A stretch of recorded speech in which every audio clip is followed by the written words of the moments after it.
मिल्लत times में आपका स्वागत है। मैं हूं आपके साथ मुनव्वर आलम। 3 तलाक बिल लोकसभा से पास होने के बाद अब राज्यसभा से भी पास हो चुका है। क्या ये वाकई मुसलमान महिलाओं के लिए सशक्तिकरण या एम्पावरमेंट का ज़रिया बनेगा? मुस्लिम महिलाएं क्या सोचती हैं इसको लेकर के? जैसे सरकार का कहना यह है कि मुस्लिम महिलाएं बड़ी खुश हैं। हम इसी वजह से मुस्लिम महिलाओं से जानने के लिए आए हुए हैं, क्या वाकई ये बिल सच में मुस्लिम महिलाओं के फेवर में है या फिर मुस्लिम महिलाओं के अगेंस्ट में? आइए जानते हैं। हमारे साथ हमारे कई मुस्लिम महिलाएं मौजूद हैं। मैम, एक बात बताइए, जो बिल पास हुआ है, इस बिल के बारे में सरकार ये कहती है कि ये बिल पूरी तरह से मुसलमान महिलाओं के फेवर में है। आप क्या कहना चाहते हैं? जी, मैं इस मसले में पहले भी डिस्कस कर चुकी हूँ और मेरी राय पहले भी वही थी और आज भी वही है। ये बिल जो है मुस्लिम महिलाओं की सशक्तिकरण के लिए नहीं है, बल्कि उनको ट्रैप में लेने के लिए है। ये मुस्लिम फैमिली को तोड़ने के लिए है, उनको नुकसान पहुंचाने के लिए। बाहर से बड़ा खूबसूरत है कि औरतों की हमदर्दी में ये कदम उठाया गया है, उनका सशक्तिकरण होगा, एम्पावरमेंट होगा, उनको कुछ हिफाजत मिलेगी।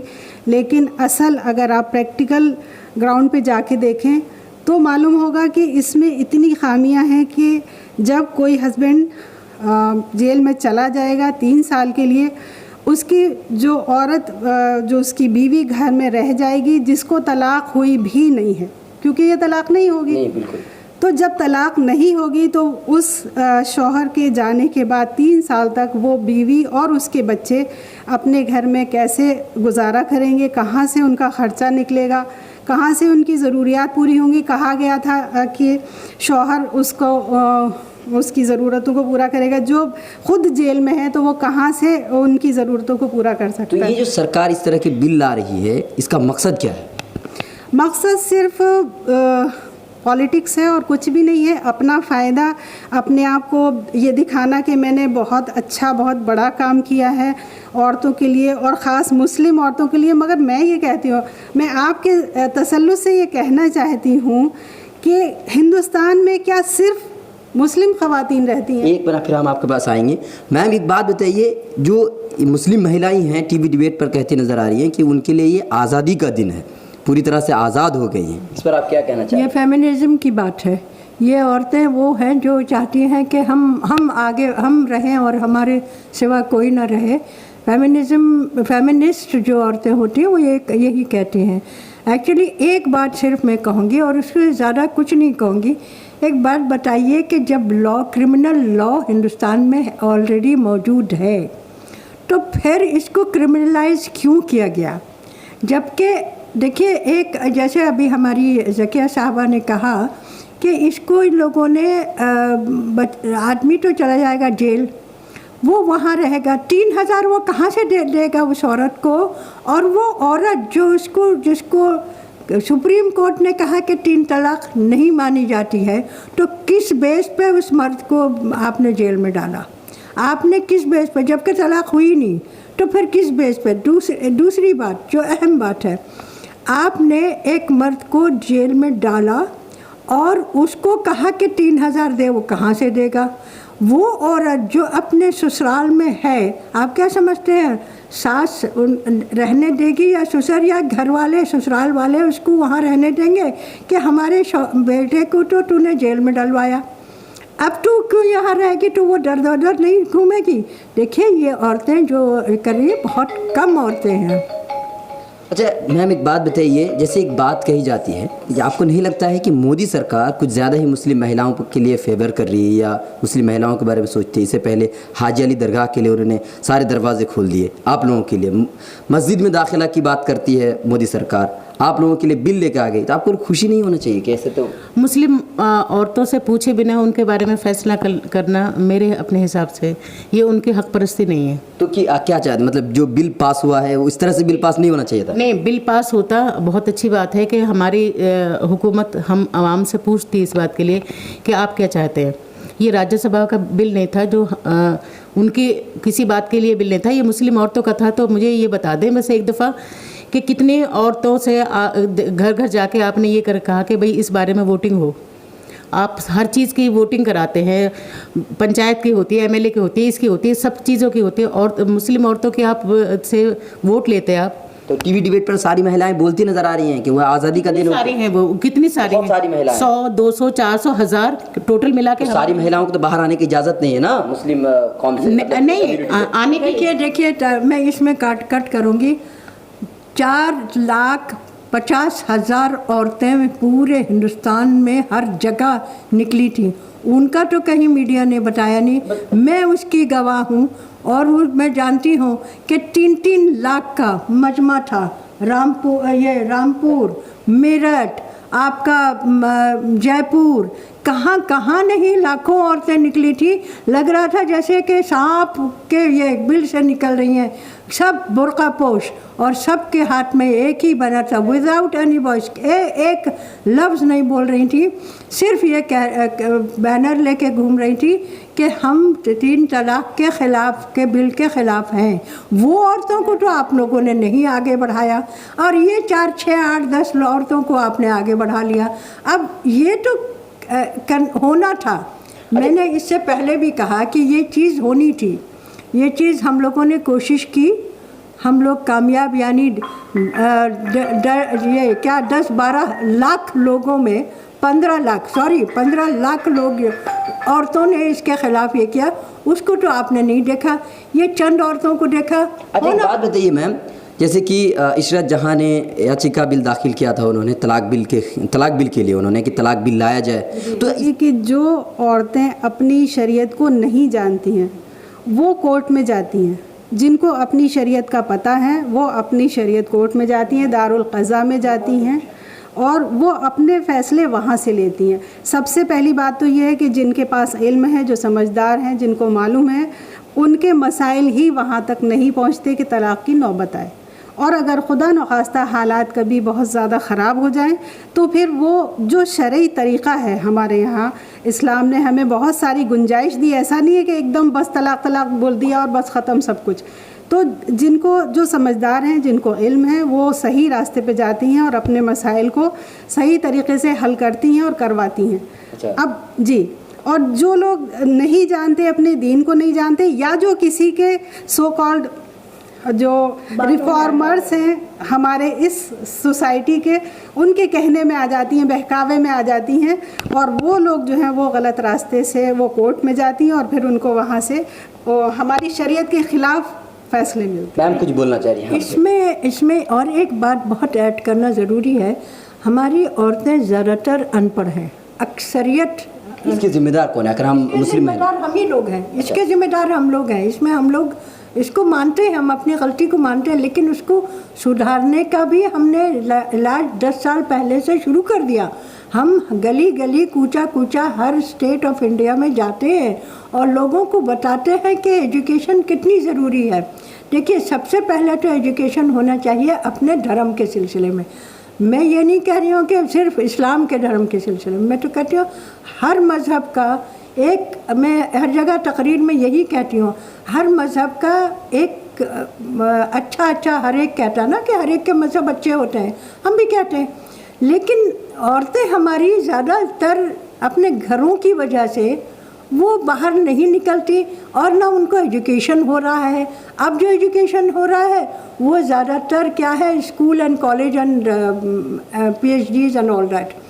असल जो तो आपका कहने का मतलब ये है कि दीनी तालीम दी जाए, जीने चाहिए, तालीम बचपन से लेकर जवानी तक देनी चाहिए और अपने घरों में उसी तरह के हालात बनाना चाहिए ताकि बच्चे उसको समझें। मुस्लिम महिलाओं को लेकर के मोदी सरकार कुछ ज़्यादा ही जो है दिलचस्पी दिखा रही। आपको क्या लगता है कि हिंदू महिलाओं की तरफ उतना ज़्यादा उनके दिलचस्पी नहीं है या क्या है? जी, ये बात आपने बिल्कुल मेरे दिल की कही, जो मैं कहना चाहती थी। असल हिंदुस्तान में क्या हम सिर्फ मुस्लिम महिलाएं ही रहते हैं? यहाँ हिंदू भी हैं, क्रिश्चियन भी हैं, बौद्ध भी हैं, सिख भी हैं, सारी महिलाएं हैं और सब औरतों का दिल अल्लाह ताला ने एक ही जैसा बनाया है। सबके मसाइल एक से हैं, सबकी प्रॉब्लम्स एक सी हैं, सबको कंसीडर करना चाहिए। और हमारा दीन इस्लाम भी हमें यही सिखाता है कि आप जो दर्द अपने लिए महसूस करें वही दर्द अपनी बहन और अपने भाई के लिए भी महसूस करें। अगर हमारी सरकार हमारे लिए इतनी फ़िक्रमंद है तो आखिर क्यों क्यों नहीं उन्हें उन औरतों की फ़िक्र होती जो वृंदावन के आश्रमों में पड़ी हुई हैं, या 23 लाख औरतें जो अपने शौहरों से अलग पड़ी हुई हैं गैर मुस्लिम, क्यों नहीं उनकी फ़िक्र होती? उनकी भी फ़िक्र करना है। या जो हमारी बच्चियां जो गैर महफूज हैं, अभी रिसेंटली जो उन्नाव में जो कुछ हुआ, क्या उस पर हमें फ़िक्र नहीं करना चाहिए? क्या हमें हिफाजत की ज़रूरत? उन्नाव की जहाँ तक बात आई तो हम बता दें कि उन्नाव पे जो कुछ हुआ है, उन्नाव का मामला, पीड़िता अभी पूरी तरह से हॉस्पिटल में बहुत ही ज़्यादा क्रिटिकल कंडीशन में है। तो अब तक किसी नेता का कोई भी बयान नहीं आया है, सिर्फ जो विपक्ष पार्टी है उसी का थोड़ा बहुत बयान आया है, लेकिन जो सत्ताधारी है उनकी तरफ से कोई भी बयान अब तक नहीं आया है। तो उनको फुर्सत कहाँ है ट्रिपल तलाक से? उन्हें तो सिर्फ हमारी फ़िक्र है ना। अगर उन्हें कुछ अपनों की भी फ़िक्र होती, हमें उनकी फ़िक्र है अल्हम्दुलिल्लाह। मैं उस बात के लिए शुक्र करती हूँ कि अल्लाह ताला ने हमें ऐसा दिल दिया है कि हमें सबकी फ़िक्र है। जुलाई को उन्नाव की जो महिला थी कार एक्सीडेंट में पूरी तरह से क्रिटिकल कंडीशन में आईसीयू में दाखिल है, और आज जो है तलाक बिल पेश होता है और पास भी हो जाता है। आपको नहीं लगता है कि इस मुद्दे से भटकाने के लिए सब किया गया है? इसी एक मुद्दे से नहीं, काफ़ी सारे मुद्दों से भटकाने के लिए मॉब लिंचिंग का ये सब कुछ हो रहा है। उसके बारे में बता दीजिए आपके इन्होंने कहाँ पे कौन सी कार्रवाई या कौन सा कानून बनाया? हर एक, हाँ, सिटीजनशिप का कानून जो बनाया है लोगों ने, अभी जो कानून आने वाला है उसको भी पास करेंगे। सिटीजनशिप का मतलब क्या है? हम ऑलरेडी हिंदुस्तानी हैं और हम यहीं मरेंगे, यहीं जिएंगे, लेकिन उस सिटीजनशिप का एक्चुअली ट्रिपल तलाक is not a problem at all. कोई प्रॉब्लम ही नहीं है, इसको एक प्रॉब्लम बनाया गया। आपसे एक बात कहूँगी, ये मॉब लिंचिंग का जो और गाय का और इसका मसला जो उठाया हुआ है, इससे पहले तो इन्होंने ये सब काम तैयारी से कर रहे, पहले तो इन्होंने सब कुछ मुसलमानों के अंदर डर बिठाया, उसके बाद में ये बिल लेके आ गए। अब कुछ जिन लोगों को इसके बारे में पूरा पता नहीं है तो वो तो इस बात के लिए कहेंगे यार मान लेना चाहिए हमें, नहीं तो हमारे साथ में इतना गलत हो जाएगा। लोग अपनी बीवियों को, बहनों को, बेटियों को बाहर ले जाते हैं जब, तो डर उन्हें ये लगता है कि भाई कम से कम 4-6 लोग हों, कहीं ऐसा ना हो कि हमारे साथ में कुछ गलत हो जाए। वो क्यों? ये डर हमारे अंदर आहिस्ता आहिस्ता कभी ज़ोर से, कभी शोर से, कभी धमकी से, कभी नरमी से इन्होंने हमारे दिल में डाल दिया। ऐसे लोगों के जिन्हें बेचारों को ये ही पता नहीं है कि हम कौन है और कहाँ के, उन्हें ये पता है कि सिर्फ हम हिंदुस्तान में थे, ये हमारा मुल्क है, यहाँ पे जो कानून बन रहा है वो कानून किस तरीके से करके बना रहे हैं जैसा आपका जी चाह रहा है। ट्रिपल तलाक के लिए आप हम मुसलमानों के लिए फ़िक्रमंद है, बहुत अच्छी बात है। आपने इस बात के लिए कहा कि आप हमारा इतना ख्याल रखें, जबकि हम इतनी कम तादाद में हैं और आप इतनी सारी तादाद में हैं। मैं एक लास्ट सवाल आपसे करना चाहूँगा, क्या आप जिस तरीके से तलाक बिल को लेकर के इतना ज़्यादा मुखालिफ में हैं और आप ये कह रहे हैं कि जिस शरिया कोर्ट है वहाँ पर जाती हैं महिलाएं और जो कुछ उनके दरमियान में होता है वहाँ से जाकर सुलह सफाई कुछ भी कर लेते, क्या आप इस तरह से कभी आपने ऐसा कुछ बनाया है कि जिस तरह के बीच में तलाक ही ना हो, ऐसा कुछ सिस्टम बनाया है? महिलाओं को काउंसलिंग करते हैं हमारी हर जगह, हैदराबाद, बम्बई, दिल्ली और एक जगह मैं भूल रही हूँ, बेंगलोर, यस, चेन्नई। वहाँ हम लोगों ने काउंसलिंग की एक ग्रुप बनाया है। जहाँ दारुल क़ज़ा है कायम है, वहाँ हमने काउंसलिंग का औरतों का एक ग्रुप बनाया है। जब कोई ऐसा मसला हमारे पास आता है, ज़्यादातर औरतों का आता है, तो वो भी बहुत कम आता है लेकिन आता है, तो उनको हम पहले काउंसलिंग करते हैं। कैसे करते हैं? दोनों हस्बैंड एंड वाइफ को बुलाते हैं।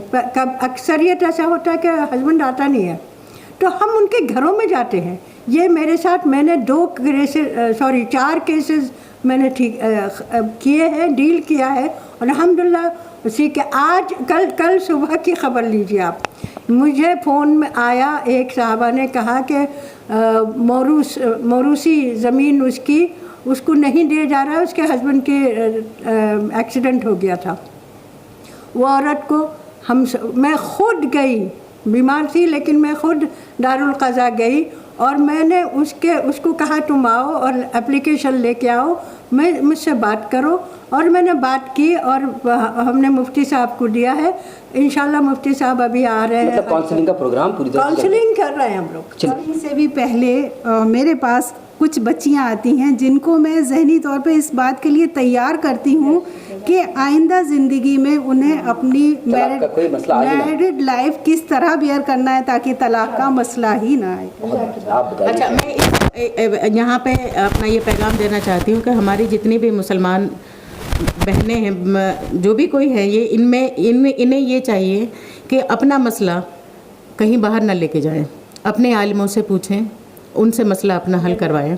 और ये बात हमारी जब बाहर नहीं जाएगी तो हम पे किसी कानून का कोई असर नहीं होगा।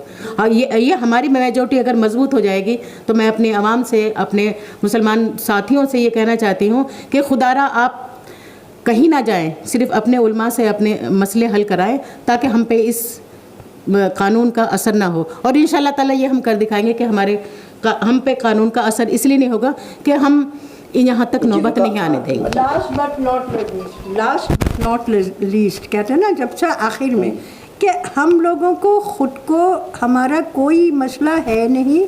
ज़्यादा से ज़्यादा 450 औरतें तलाक़शुदा हैं, जबकि हज़ारों मेरी दूसरी बहनें जो हैं वो हज़ारों में हैं।